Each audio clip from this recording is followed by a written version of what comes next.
स्वागत है आप सभी का रोशन सर स्टडी पॉइंट पे। और आज की इस वीडियो में हम समझने वाले हैं अपना जो 11th क्लास हिस्ट्री का हमारा चैप्टर नंबर 5 है, जिसका नाम है यायावर साम्राज्य। इस चैप्टर के हम मोस्ट इंपॉर्टेंट क्वेश्चन देखने वाले हैं और ये लॉन्ग क्वेश्चन है जो कि आपके 3 मार्क्स और 8 मार्क्स में आने वाले हैं।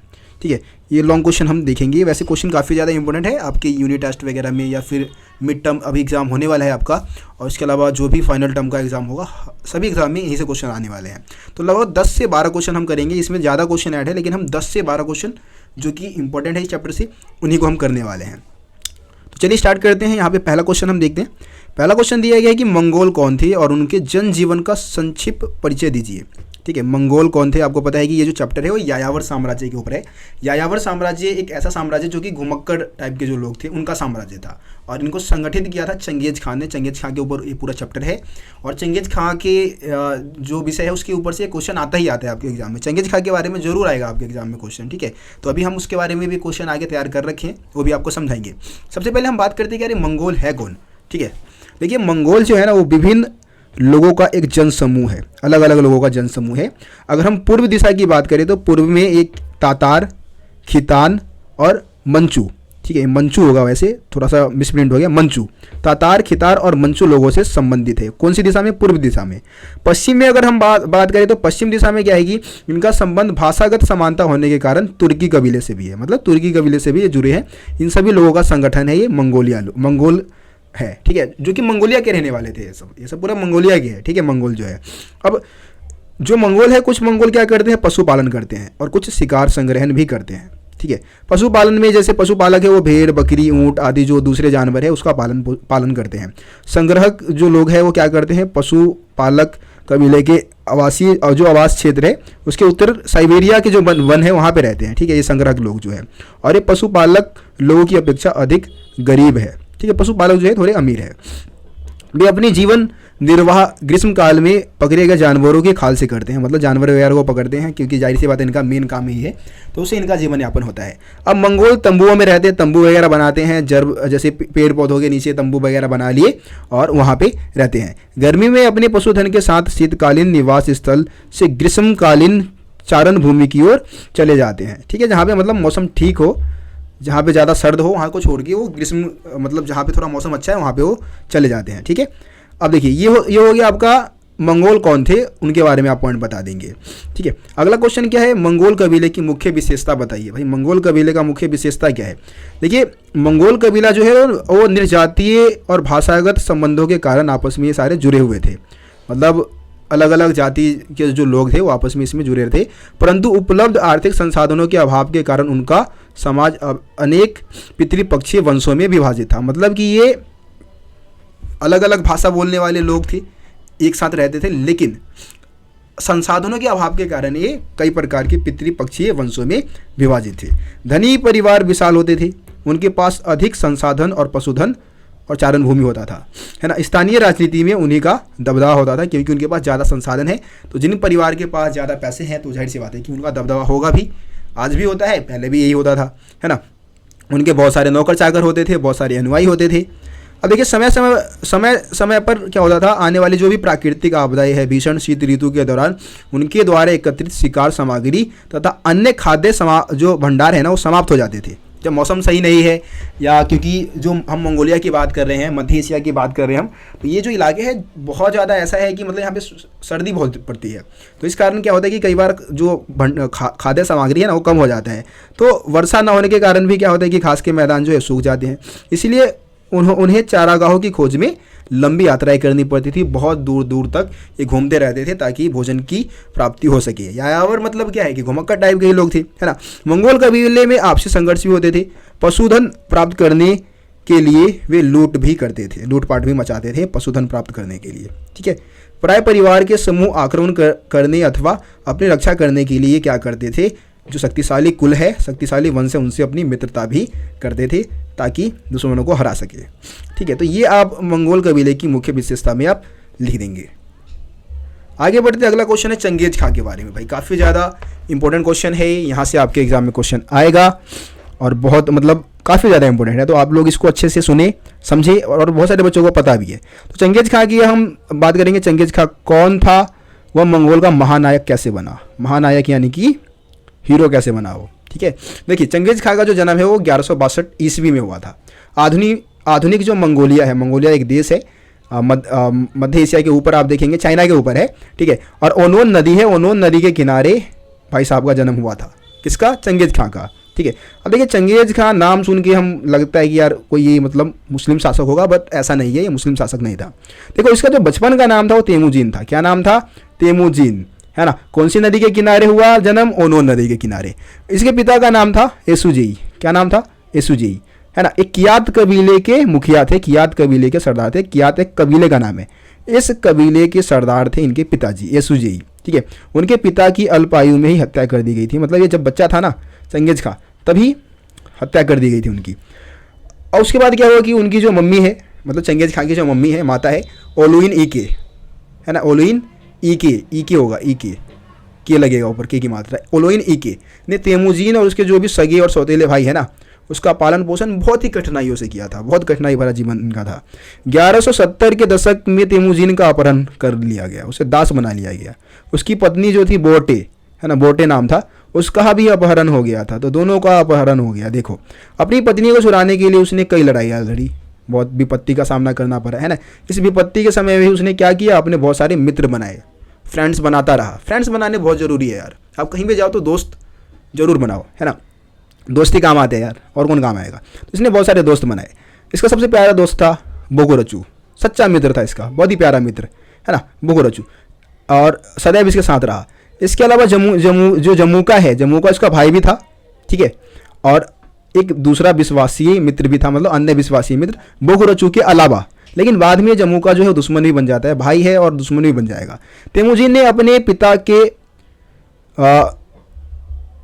जो वृद्ध भाई है, मतलब जो ज़्यादा उम्र के भाई थे, तुगरिक उर्फ ओक खान, शॉर्ट में ओक खान हम बोल देते हैं, के साथ भी पुराने रिश्ते को पुनः स्थापित किया था। और वैसे भी देखिए ओक खान ही उसके पिता का हत्यारा था वैसे, लेकिन ये पावरफुल था तो पहले से दोस्ती कर ली, पार्टनरशिप कर ली, और इस तरीके से वो आगे बढ़ता रहा। अब चंगेज खां महानायक बनने की कहानी की बात करते हैं, कैसे कैसे महानायक बना था, कैसे कैसे अपने दुश्मनों को हराया। देखिए सबसे पहले तेमुजीन का जो सगा भाई था जम्मूका, वो उसका शत्रु बन गया था, है ना। 1180 से 90 के दशक में तेमुजीन ने ओक खान की सहायता से जम्मूका जैसे शक्तिशाली प्रतिद्वंदियों को परास्त किया।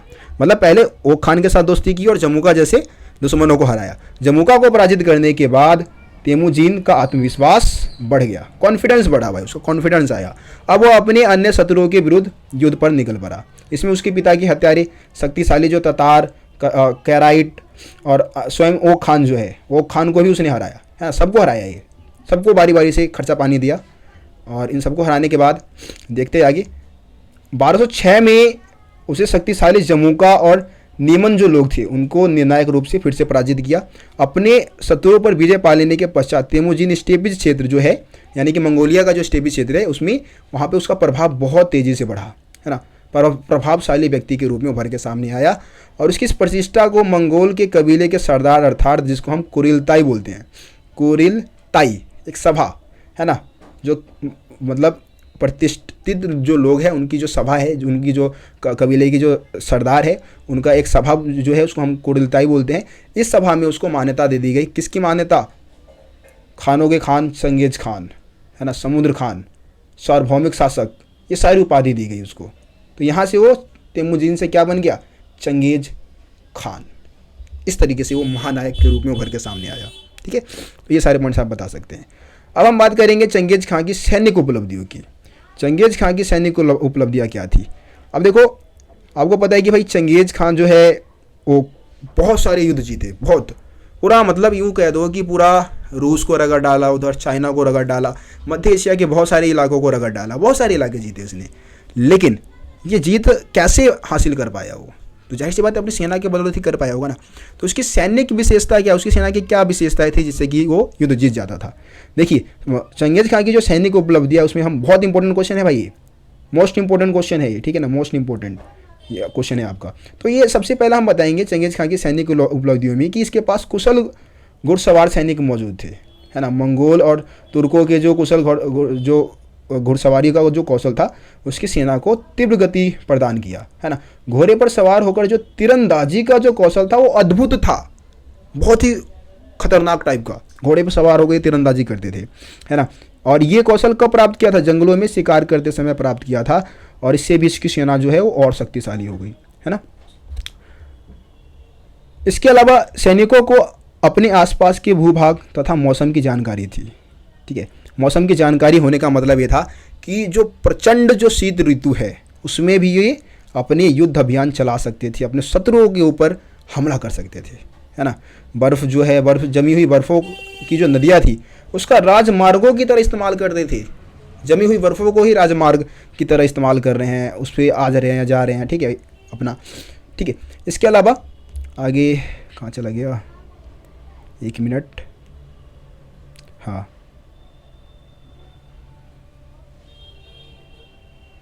इसके अलावा देखो ये यायावर जो लोग है ना, यायावर लोगों ने क्या किया, घेराबंदी की नीति अपनाई। घेराबंदी की इनकी नीति बहुत मतलब खतरनाक थी, अपने दुश्मनों को किस तरीके से घेरते हैं, तो ये चंगेज़ खां की नीति बहुत अच्छी थी। इसके अलावा कुछ हलचल उपकरण, इसके जो इंजीनियर थे नेफ्ता बमबारी, ठीक है, हलचल जो उपकरण होते हैं, मतलब कि जो धमाके वगैरह कर सकते थे, उस टाइप के हथियार भी निर्मित कर लिए थे, जिससे कि इसकी सेना और पावरफुल हो गई। ये सारे पॉइंट्स आप चंगेज़ खां की सैनिक उपलब्धियों में बताएंगे।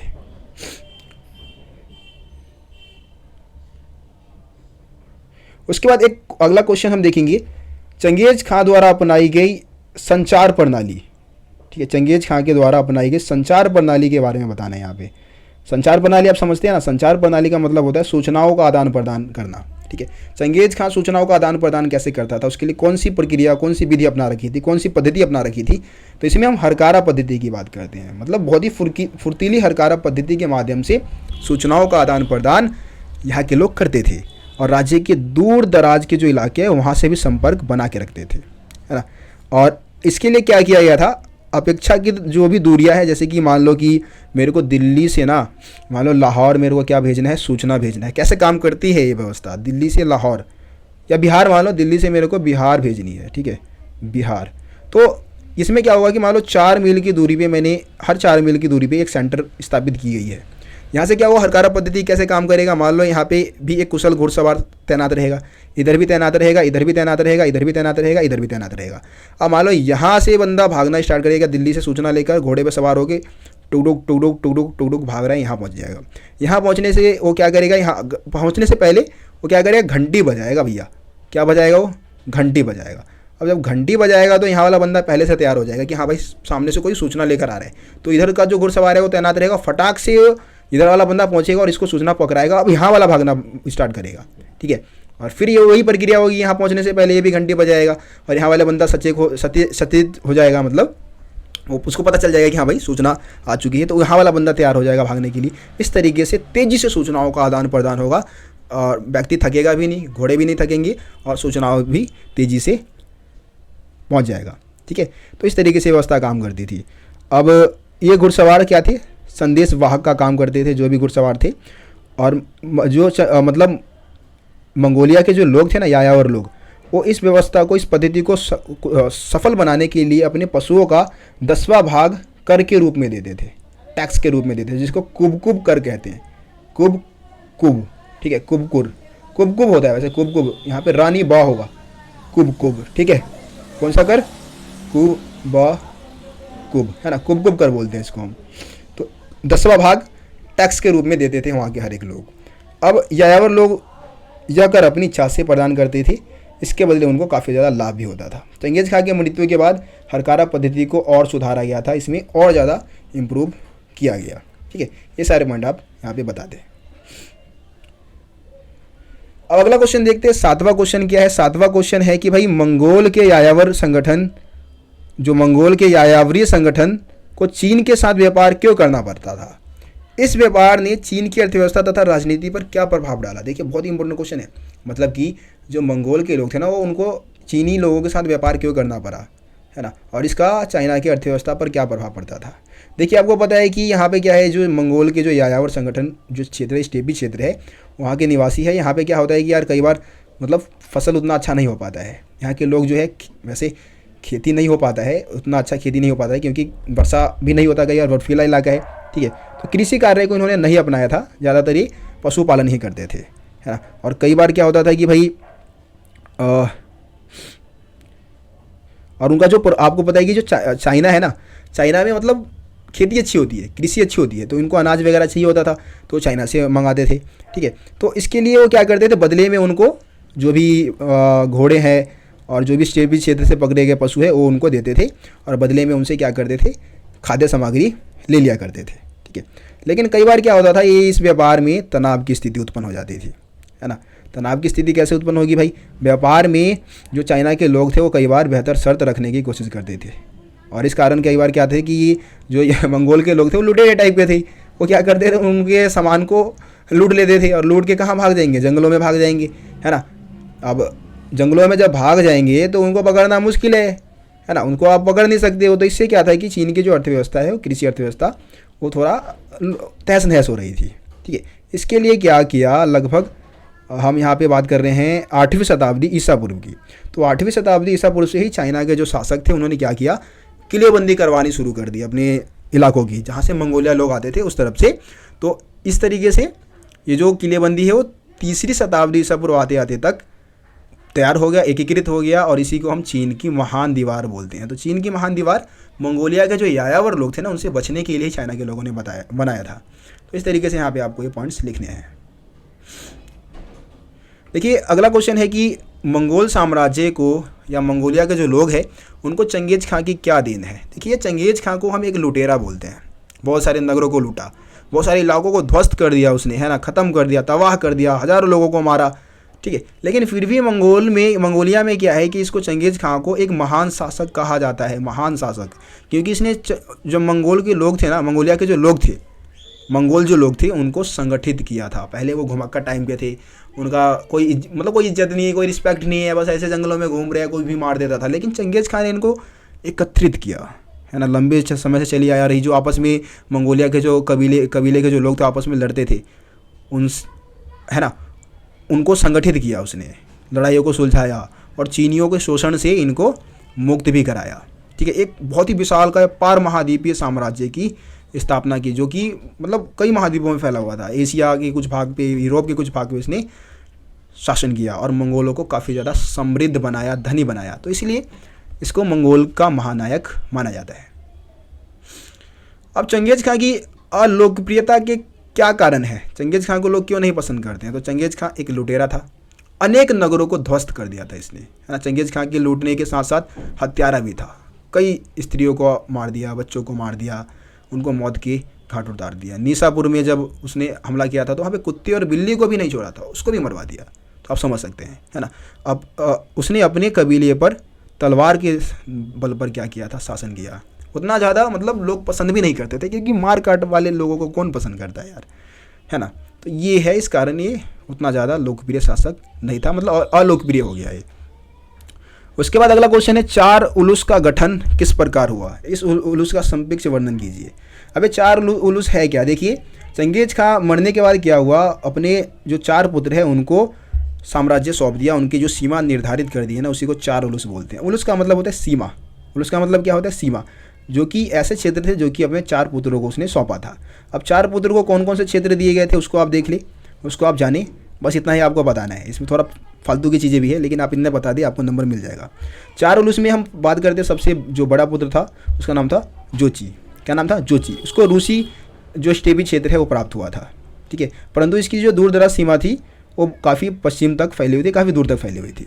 उसका जो दूसरा पुत्र था जिसका नाम था चगताई, चगताई को तुरान का स्टेपी क्षेत्र, है ना, पामीर का पर्वतीय तथा उत्तरी क्षेत्र मिला था, है ना। और इसके अलावा उसके भाई के प्रदेश के साथ लगता था, मतलब उसके भाई जो ऊपर वाला, मतलब जो नाम आपको बताया शायद जोची, उसके साथ उसकी सीमाएं लगती थी। ठीक है, ये हो गया आपका। इसके अलावा इसका जो तीसरा मतलब पुत्र था जिसका नाम था ओगुदेई, ओगुदेई उसका उत्तराधिकारी बना, उसे महान खान की उपाधि भी दी गई। ओगुदेई ने अपने राज्याभिषेक के बाद अपनी राजधानी काराकोरम में स्थापित किया था। ठीक है, काराकोरम बहुत इंपॉर्टेंट लोकेशन है, मैप में भी आ सकता है ये। तो ये इसको जो राजधानी बनाया था वो किसने बनाया था? ओगुदेई ने बनाया था। चंगेज खां के सबसे छोटे पुत्र तोलोए, ठीक है, तोलोए को मंगोलिया का क्षेत्र दिया गया था। तो इस तरीके से 4 पुत्रों को सीमाओं का वितरण किया गया। अब कुछ शॉर्ट क्वेश्चन भी है यहाँ पे। चीन की महान दीवार क्यों बनाई गई थी? ऊपर मैंने बता दिया था कि यायावर कबीले के लोग बार बार चीन पर हमला करते थे, उनके सामान को, नगरों को लूटते थे, इसीलिए चीन की महान दीवार बनाई गई थी। ठीक है, उसके बाद है चंगेज खां सिंधु नदी पार कर वापस लौटना चाहता था।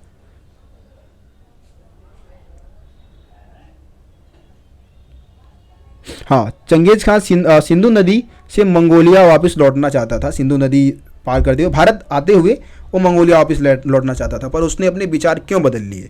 इसके पीछे का मेन कारण क्या था? भारत वो क्यों नहीं आया? तो इसमें सबसे पहला पॉइंट बताना है कि भाई गर्मी बहुत थी यहाँ पे, और वो ठंडे मौसम से आया था, तो यहाँ की गर्मी उसको बर्दाश्त नहीं हो सकती थी। प्राकृतिक आवास में कठिनाई हो रही थी, मतलब कुछ रहने वगैरह की भी व्यवस्था अच्छी नहीं थी। उसके जो समन है, यानी कि उसके पैगंबर जो है, उसके जो ईश्वर है, उसने उसको अशुभ संकेत दिए थे, तो इस कारण भी वो निकल गया यहाँ से, भाग गया यहाँ से। ठीक है, तो ये 3 पॉइंट आप बता देंगे। उसके बाद एक क्वेश्चन है कि मंगोल सेना को मिस्र के हाथों क्यों पराजित होना पड़ा? मिस्र में जो युद्ध हुआ था उसमें इनको क्यों पराजित होना पड़ा? देखिए, मंगोल शासक चीन में अधिक रुचि लेने लगे थे, अतः उन्होंने अपनी सेना को मंगोल साम्राज्य के मुख्य भागों की ओर भेज दिया। मिस्र में केवल एक छोटी सेना भेजी गई थी, मतलब छोटी सेना भेजी गई, ज़्यादा शक्तिशाली सेना भी नहीं थी, और सैनिक की छोटी टुकड़ी भेजी गई। इसके परिणाम स्वरूप क्या था कि मिस्र में मंगोल की जो सेना थी वो हार गई थी। वैसे इंपॉर्टेंट नहीं है, फिर भी आप इसको कर ले। ठीक है, ये सारे क्वेश्चन हैं आपको इस चैप्टर से करने थे। मैं उम्मीद करता हूँ आपको सभी क्वेश्चन समझ में आ गए होंगे। बाकी बहुत जल्दी नेक्स्ट चैप्टर की वीडियो भी मैं अपलोड कर दूंगा। आप लोग वीडियो का इंतजार करिए, इस वीडियो को ज़्यादा से ज़्यादा शेयर कर दो भाई आप लोग। ठीक है, शेयर करोगे जब ही मोटिवेशन मिलेगा, और आप लोगों के लिए और भी बेहतरीन वीडियो मैं बनाकर लाऊंगा। तो मिलते हैं फिर आप लोगों से अगली वीडियो में, तब तक के लिए जय हिंद, जय भारत, अपना ख्याल रखें।